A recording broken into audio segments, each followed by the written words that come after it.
story appears ordinary until you see the core side of it. And what you're looking for is the story behind the news. We bring it to you from Lagos, the commercial capital of Nigeria. Giving you all sides and political stories round the clock. Every detail from the start line to the final whistle. CoreTV News, expanding your view.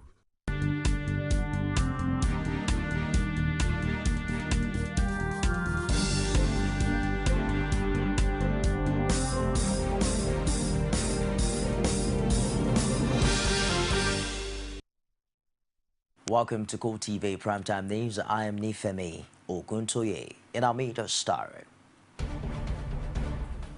President Goodluck Jonathan meets with his Equatorial Guinea and Republic of Congo counterparts to discuss the issue of terrorism and Boko Haram terror group.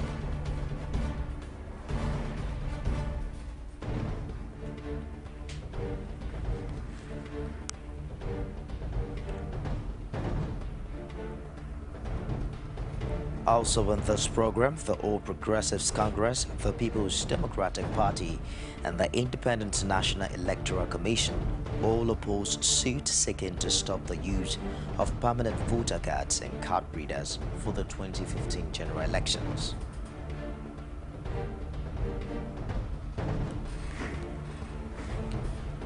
Another cleric dismisses 7 billion naira bribe allegation against the Christian Association of Nigeria.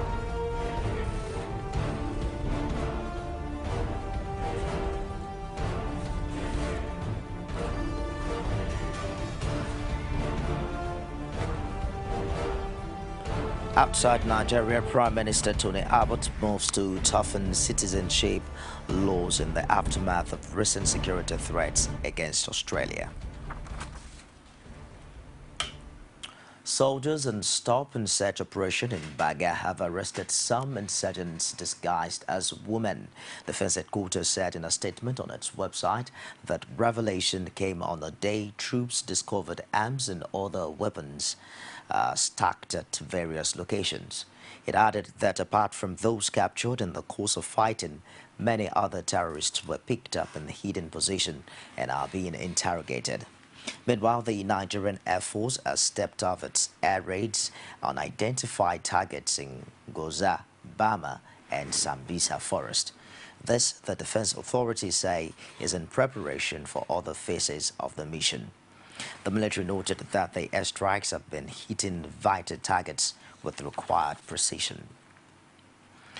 President Goodluck Jonathan on Monday received 2 of his counterparts from Equatorial Guinea and the Republic of Congo. President Theodora Obiang Nguema of Equatorial Guinea and Denis Sassou Nguesso of Republic of Congo were received at the brief ceremony at the presidential wing of the Nnamdi Azikiwe International Airport, Abuja. Jonathan later held a 3-way talk with the 2 presidents at the airport on issues of concern to all the parties. The 3 presidents reviewed the current security challenges in the West African and Central African regions, especially the threat posed by Boko Haram. They stressed the need for a multi-pronged approach to fighting the insurgent group and commended the initiative of the member states of the Lake Chad Basin Commission in setting up the multinational joint task force. Both men have since returned to their countries after the one-day working visit. Inspector General of Police Sulaiman Naba has ordered a forensic investigation into the death of Professor Ahmed Falaki of the Ahmadu Bello University, Zaria. He issued the order on a day the police confirmed that the professor's vehicle, which was snatched by Boko Haram insurgents, had been recovered in Bauchi and a number of arrests made. Police spokesman Emmanuel Ojuku said in a statement that the Assistant Inspector General of Police in charge of Zone 1, Kano Tambari Mohammed, is to lead the investigation. He noted that the team is to unravel the circumstances surrounding the attack and subsequent death of the renowned professor of agriculture. The police spokesman maintained that Inspector General Abba is determined that the perpetrators would not go unpunished. Professor Falaki was killed by a mob in the full view of policemen on the outskirts of Kano shortly after a band of insurgents had raided a nearby police station. The police later announced that its men had killed the Boko Haram member and arrested 2 other insurgents who turned out to be the professor's brother and driver. The Lagos Division of the Court of Appeal has reinstated a 5 billion naira fraud charge struck out by a federal high court in Lagos against a former managing director of the defunct Intercontinental Bank PLC, Erastus Akingbola. The appellate court, which obtained the judgment of the trial judge Charles Akibong, ordered the chief judge of the Federal High Court, Mohammed Auta, to reassign Akingbola's case to another judge for retrial on its merit and accelerated hearing. The judge, while striking out the EFCC's case against Akingbola at the time for want of diligent prosecution, described the prosecuting team as a drain in the public purse. But displeased with the judge's decision, the EFCC, through its lawyer, Krusek Ekweme, headed for the appellate court. Meanwhile, the Economic and Financial Corporation Crimes Commission, EFCC, kicked against the acquittal of Wale Babalaki and 3 others on the 27-count charge of fraud. The senior advocate and his co-accused were set free by Justice Lateef Lawal Akapo of the Lagos High Court. The Commission said in a brief statement issued in Abuja that it will avail itself of all available options, including the right of appeal, after a careful study of the ruling. EFCC alleged that the accused fraudulently assisted the convicted former Delta State Governor James Ibori to siphon public funds into foreign accounts. But Justice Lawa Akapo, in his judgment on Monday, dismissed the charges as defective. The Royal Institute of International Affairs, better known as the Chatham House, has now confirmed that presidential candidate of the All Progressives Congress, General Muhammadu Buhari, will be speaking at its event billed for Thursday, February 29 in London. A post on the website of Chatham on Monday disclosed that General Buhari, who is on a working visit to the United Kingdom, will be speaking on the topic Prospects for Democratic Consolidation in Africa, Nigeria's Transition. The program, to be chaired by former British High Commissioner to Nigeria, Richard Gosney, and will commence at 10 a.m. London time and last for just 1 hour. Chatham House said on its website that there will be a live streaming of the event at 10 a.m. GMT and wants anyone interested in posing questions to General Buhari to do so via Twitter using the hashtag Chafrica.org. And it says all prospective attendees are also encouraged to apply to attend on or before midnight of Tuesday, February 24.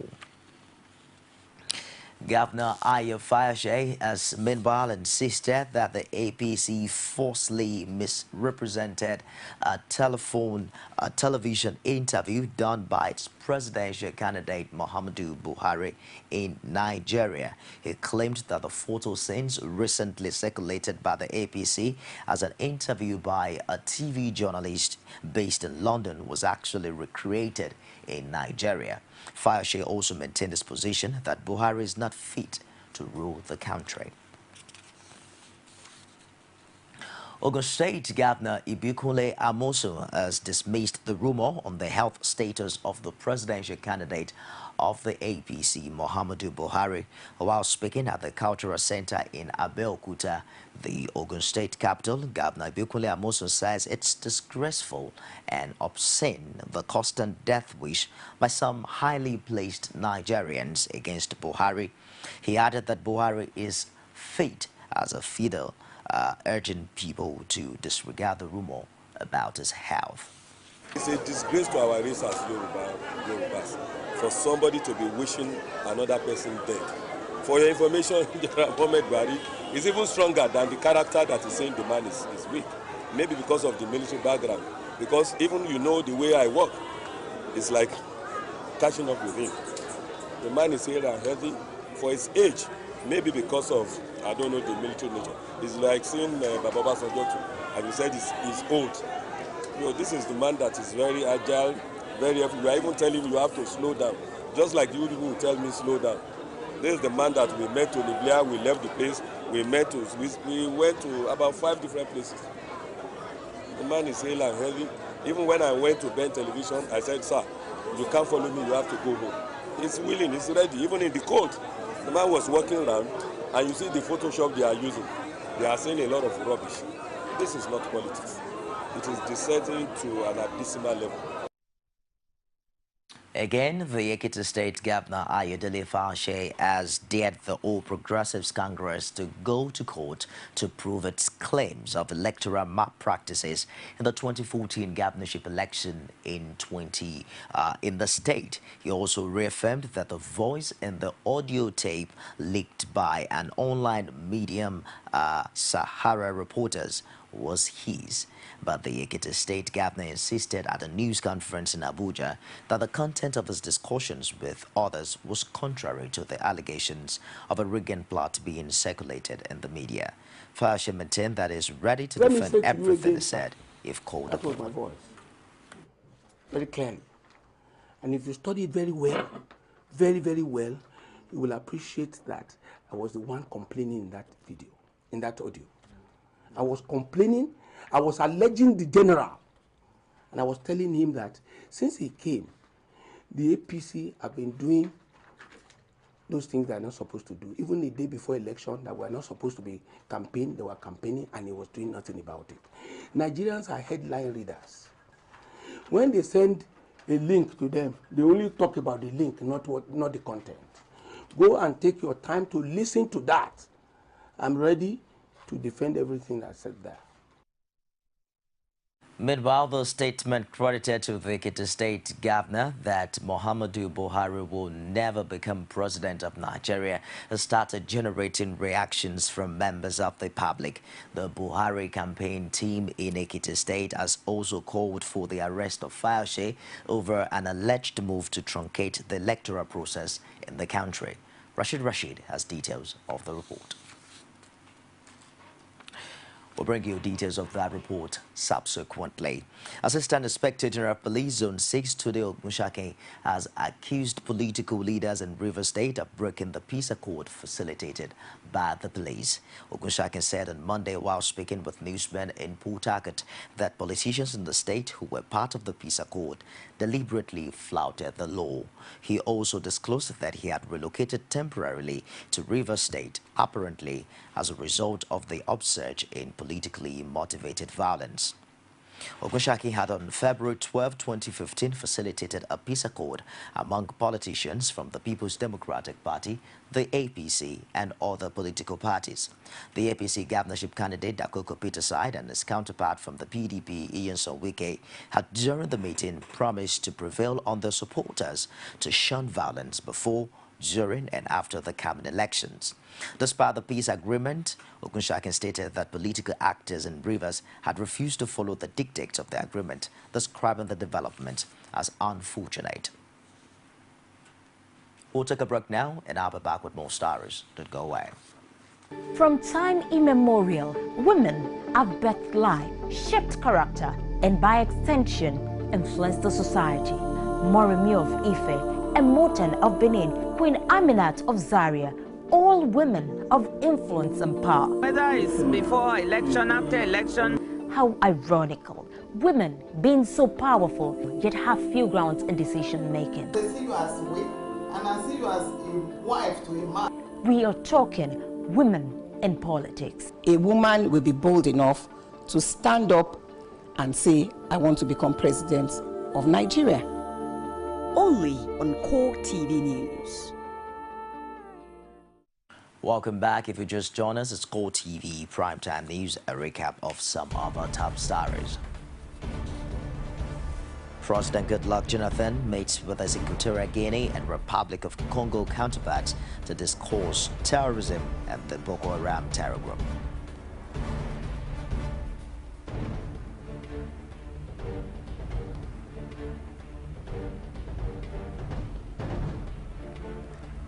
The All Progressives Congress, People's Democratic Party, and the Independent National Electoral Commission all oppose suit seeking to stop the use of permanent voter cards and card readers for the 2015 general elections.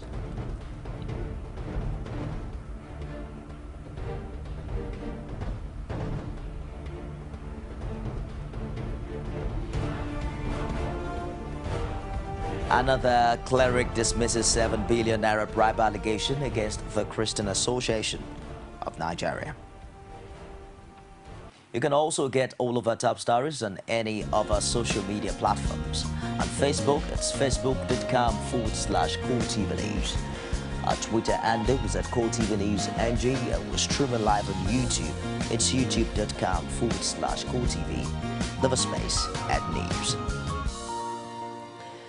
APC Presidential Campaign Organization has dismissed threat of litigation made by the Nigerian Maritime Administration and Safety Agency, NIMASA, over allegations that it was behind the hate campaigns against its presidential candidate Muhammadu Buhari on AIT and the NTA.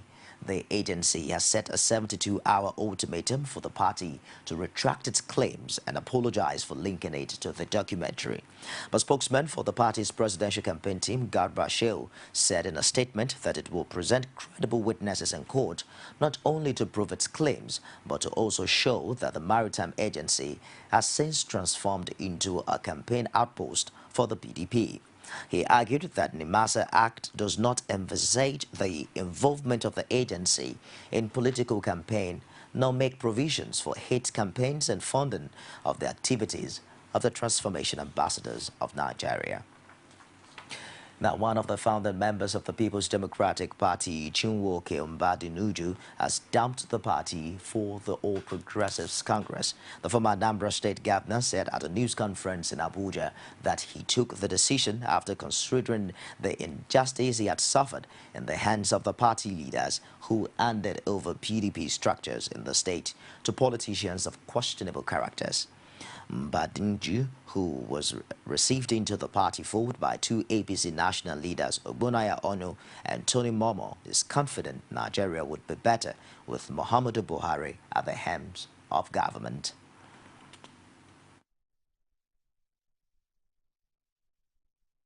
Because if you look at graphic, PDP had come first in terms of location, and then followed by APC, and there could be other parties too followed. None of them will not cluster one day, one place. But since I've been in PDP for that long, I think it is proper you go and breathe some fresh air again. We are very happy, very, very delighted that he's coming. And you can't be talking of relevance for somebody who had been a governor of a state, and he was elected as governor. He was not appointed. So while as governor, he did a number of things, for our people in Anambra State. And there are so many persons who will always remember, what he did. So he is very relevant, and we are very happy that he has come to APC. The APC is a very big political party, but we want it to be bigger. We want more people to come in.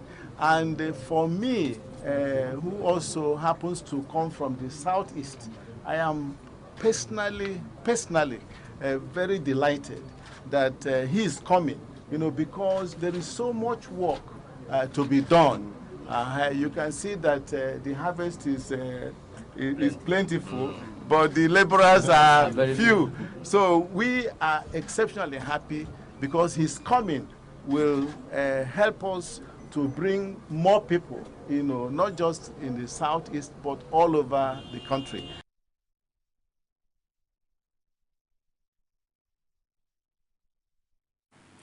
A federal high court in Abuja has joined the parties seeking to be co-defendants in the suit opposing the use of permanent voter cards and card readers for the forthcoming general elections.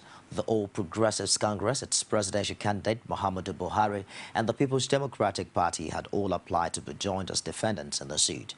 At the resumed hearing of the matter, Justice Abdulkadir Abdul Kafarati also granted request by a civil society group, the Fiscal and Civil Rights Enlightenment Foundation, to be joined as a defendant in the same suit. The court has adjourned for the hearing to March the 18th. We want the court to determine whether the use of card reader is recognized in our law. By our law, I mean both the Constitution of the Federal Republic of Nigeria and the Electoral Act.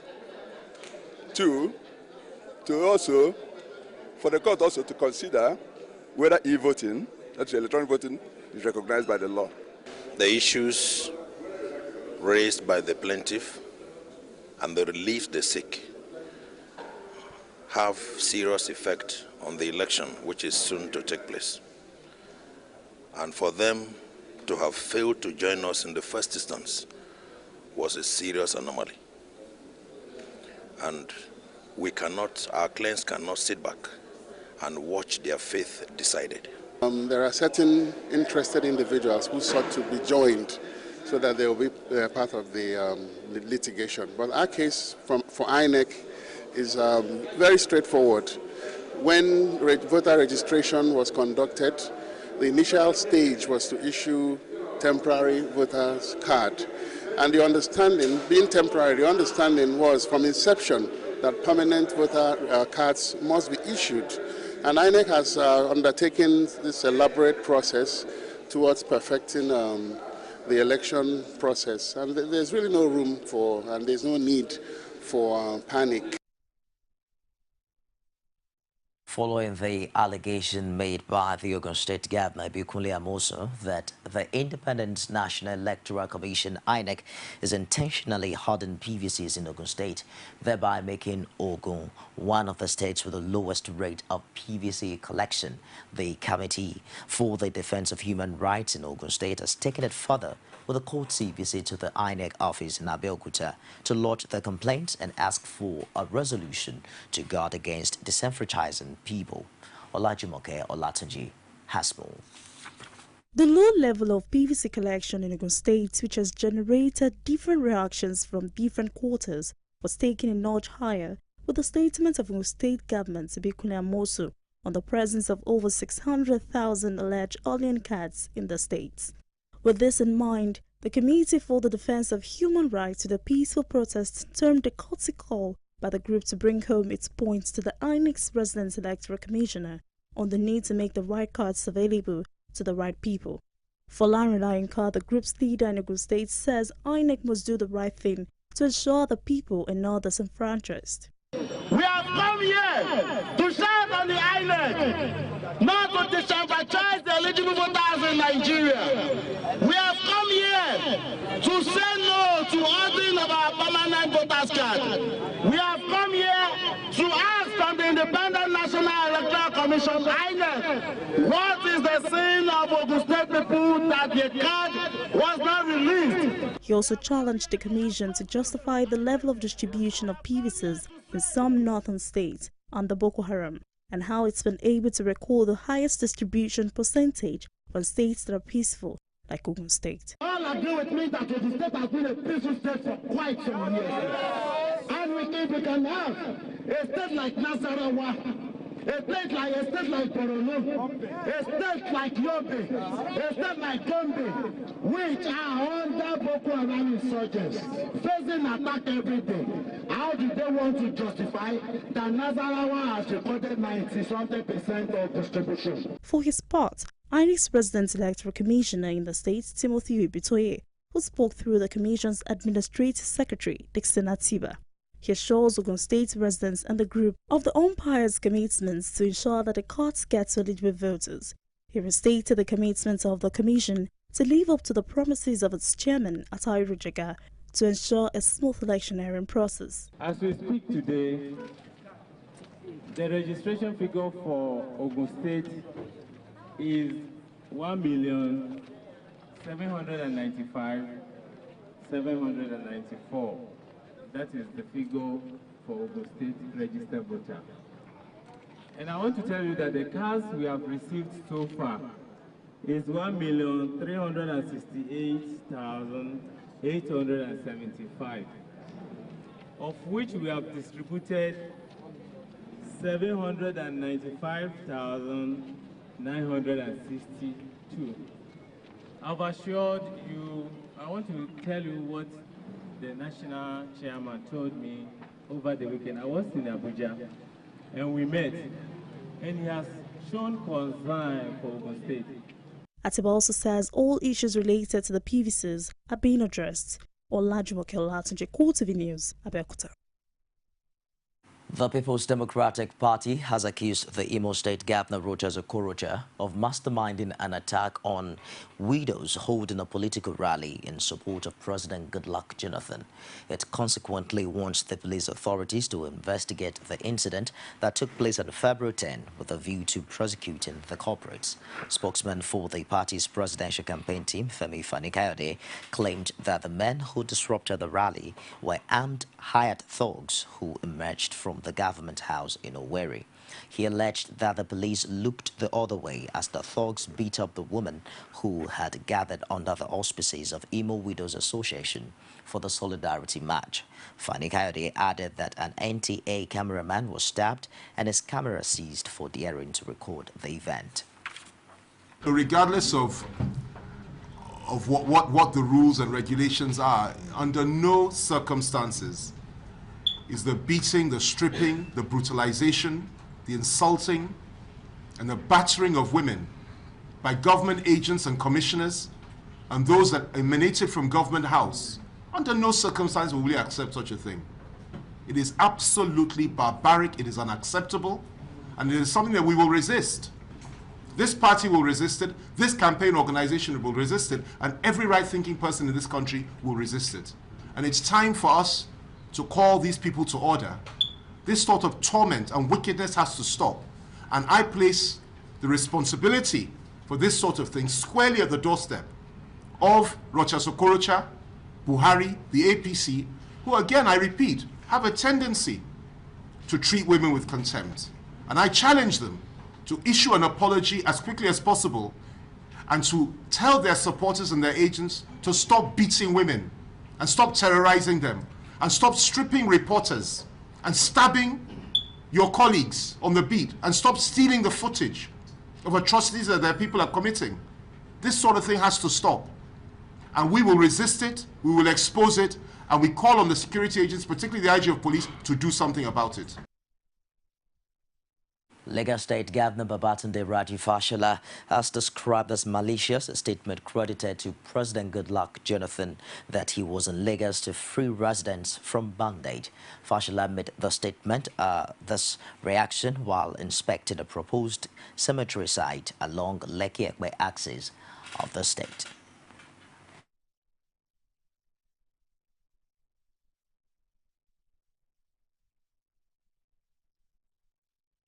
I want to assume that he didn't make those statements, because if he did, the question to ask him is if he has come to free them from bondage. He was here for 5 days, meeting with people, dishing out money in dollars to them. These are the reports that we got, and I would have said that it was an unprecedented statement made in an act of desperation. That means he's been living in bondage for 5 days. If he was coming to rescue people from bondage, that means he himself was in bondage.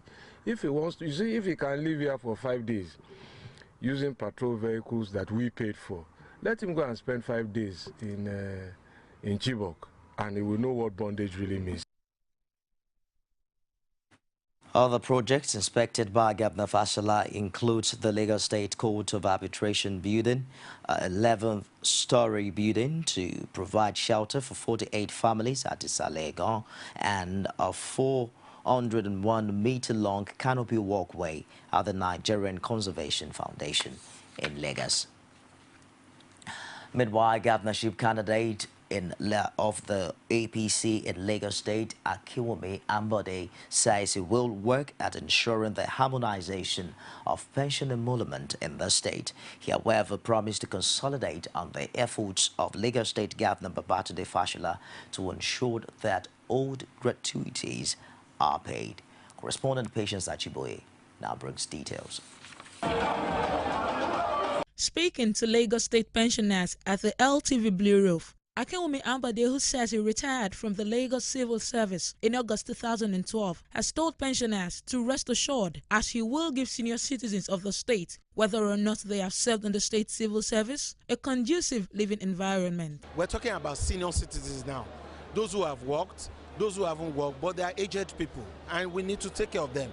And our manifesto has taken care of that. We will implement it to ensure that our aged are well looked after.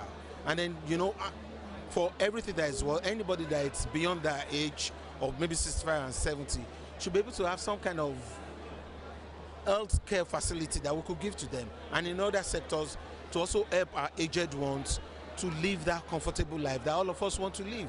Meanwhile, former governorship aspirant in the state, Ganiu Solomon, said in an interview that the dates of elections cannot be tampered with as it is bound by law, describing it as treasonable felony. The Constitution of the Federal Republic of Nigeria, 1999, as amended, does not envisage any other thing than to have elections. So there is no way we won't have elections. In fact, the electoral laws plus the Constitution stipulates when you must have the elections. The last you must have the elections must be 30 days before the inauguration of the incoming government. When you start to talk about interim government, what's the meaning of that? It's not in the Constitution. In fact, in another clan, in another country, when you start talking about that, they should arrest you. One of the pensioners had this to say about the governorship candidate. We know him. We are very close to him, and we have been having heart-to-heart discussion with him. He's a man of trust. He has the opportunities. He has the means. He has been able to display his understanding long time ago. He's an experienced and expert accountant in the field of this area. So we know better will be accepted for him. It's good for it. The shift in elections may indeed be a blessing in disguise, as it has afforded aspirants the opportunity to meet with more people and preach the gospel. Patience Ajiboye, CoreTV News, Lagos.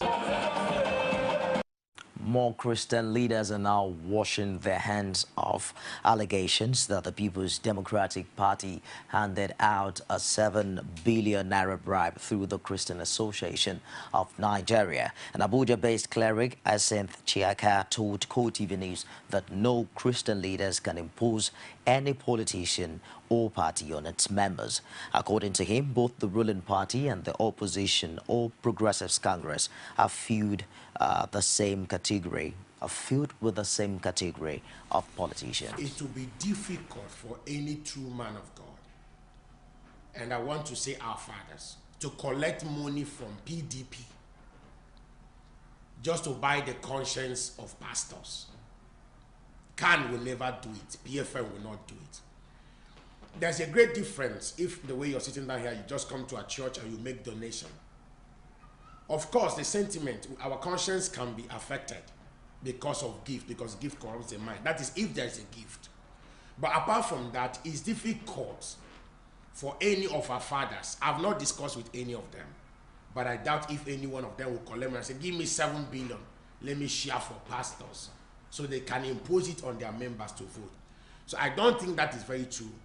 That can be very true. I've not heard of any pastor that I know telling me that money was given to him by PDP for members to be persuaded to vote. I've never heard. So I doubt it. I don't think it's possible. Asenth Chiaka, an Abuja-based cleric. We'll take a break now and we'll be back with more stories. Don't go away. Every day, every hour, and every minute, news break in Nigeria. Things happen so fast, it's most times difficult to track and comprehend them.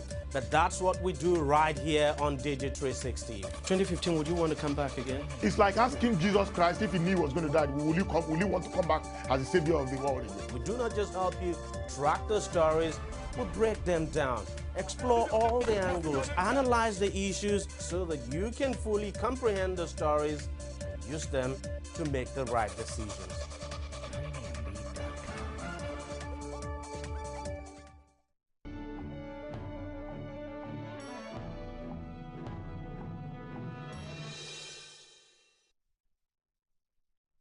On business tonight, the National Bureau of Statistics has said that the Nigerian economy grew by 5.94% on an aggregate basis in the fourth quarter of 2014, which is a decrease of 0.28% from the 6.23% recorded in the third quarter of the year, according to a report from the National Bureau of Statistics.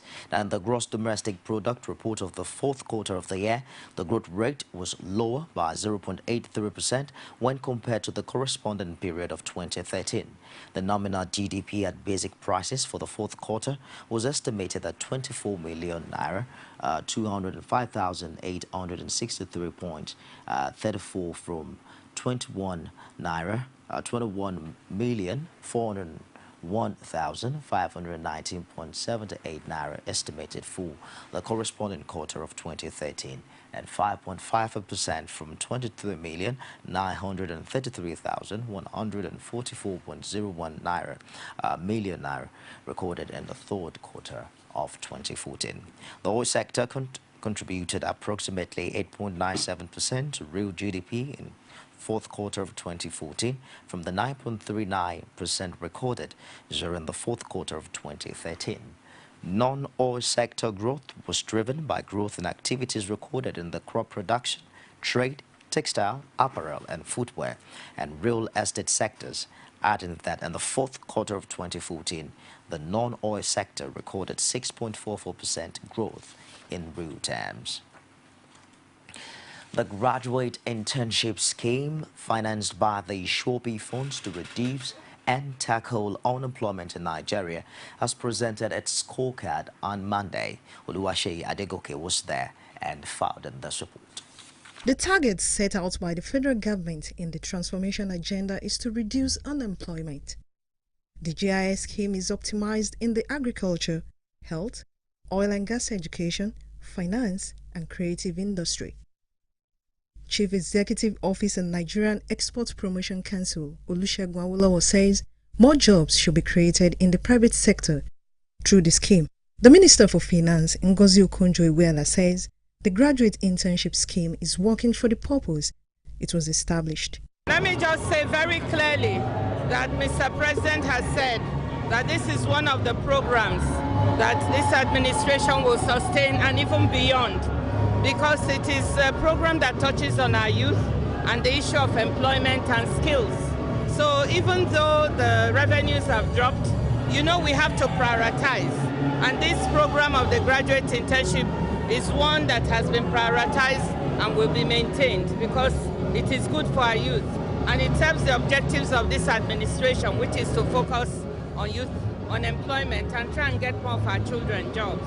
Some of the interns have this to say. For me, it has worked, and for so many others that I know, it has worked. It's just all about putting yourself, as in making yourself available and making it work out for you. We so much thank the government for providing this for us. At least it has made us to engage ourselves in something. Either we've been idle, we are still doing something, and we are practicing what we studied in school, which is very, very good for us. The organizers say the Shopee GIS scheme will continue to work to reduce and tackle unemployment in the country. Oluwaseyi Adegoke, CoreTV News, Lagos.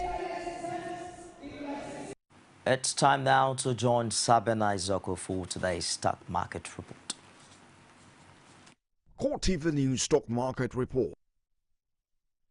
Hello there and welcome to the Stock Market Report segment with me, Sabina Izuku. The equity transaction on the floor of the Nigerian Stock Exchange ended on a positive note today as the Nigerian All-Shares Index appreciated by 1.39% to close at 29,793.13 basis points. The market capitalization increased in the same manner to close at 9.94 trillion naira. In all, a total volume of 306 million units of shares valued at 3 billion naira exchanged in 4,139 deals. On the gainer side, Nigerian breweries topped the gainers chart close at 139 naira with 3 naira 30 copper price difference, followed by 40 ore, Flour Mill, United Africa Company of Nigeria, and Guinness. On the flip side, Peter Glass topped the losers chart, followed by Port Payne, Guinness, Red Star, Express International Breweries, and Nigerian Aviation Handling Company. On the trader side, First Bank Nigerian Holdings topped the traders chart, followed by Axis Bank, United Bank for Africa, Guarantee Trust Bank, and First City Monument Bank. Just before we wrap up the stock market report, here's the currency trade for today.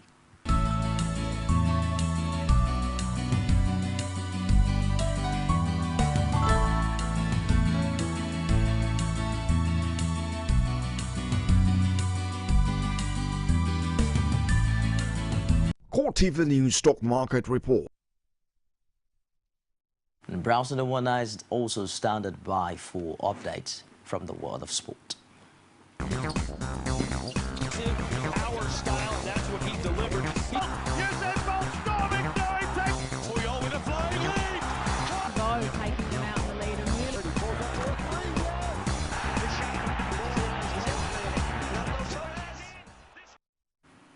Thanks for joining us on our sport news. I am Brownson Wana. The Nigerian ambassador to Gabon, Basi Achibong, has said that the real ambassadors of Nigeria are the athletes who do the nations proud in sporting events worldwide. The ambassador said this when he played host to the national under-23 men's football team Dream Team 5 after they have won 4 victory over their Gabonese counterpart in the All-African Games football qualifying game played in Brazzaville over the weekend, while congratulating the footballers for making every Nigerian in Gabon and the world proud. Ambassador Achibong said, "Today, you all have made us all proud in Gabon." Meanwhile, the Dream Team 5 players and officials arrived in Nnamdi Azikiwe International Airport, Abuja, this afternoon. The delegation touched ground at about 12:25 p.m. abroad and Emirates Airlines.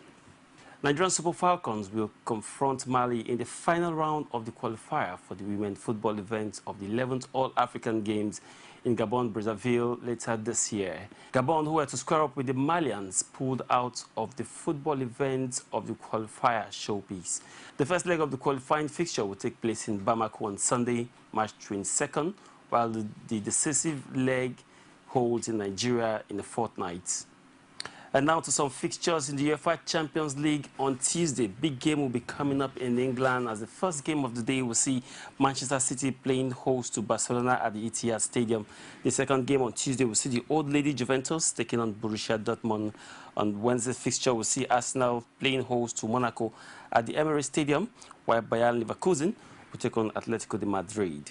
Finally, in our sport news tonight, in the world of tennis, Andy Murray has swapped place with Rafael Nadal to move to third in the ATP rankings. The 27-year-old Scot climbed to his highest ranking since occupying second place after beating Serbia's Novak Djokovic in 2013 Wimbledon final. He had dropped to 12th in September 2014 after missing 3 months following back surgery on a long-standing disc injury the previous year. Djokovic maintained top spots with Switzerland's Roger Federer second. And that's my final whistle on Sport News tonight. Very big thanks for watching. I am Brownson Wana. You can now watch CoreTV News live from anywhere in the world on our website www.coretvnews.com. Click on Live TV on our website and watch us live. And welcome to CoreTV Primetime Days. To follow us on Twitter, click on Twitter icon on our website. And Facebook, click on the Facebook and YouTube to see all our previous news production. You can also watch us live on YouTube. Click CoreTV, leave a space, then news. CoreTV News, a 24-hour news station. Outside Nigeria, Australian Prime Minister Tony Abbott has announced a push to toughen citizenship laws and tackle those inciting hatred in an attempt to target domestic extremists. He says citizenship for dual nationals involved in terrorism could be suspended or even revoked. People born in Australia could also lose some privileges if they broke anti-terror laws, he added. Officials have warned that the country faces a growing security threat from radical Islamists. Dozens of Australian nationals are thought to be fighting for Islamic State militants in Iraq and Syria. Experts are worried about the effect of returnees and on those who support them on domestic security. And that's a wrap on CoreTV Primetime News tonight. On behalf of everyone here, I am Nifemi Oguntoye. Thanks for watching.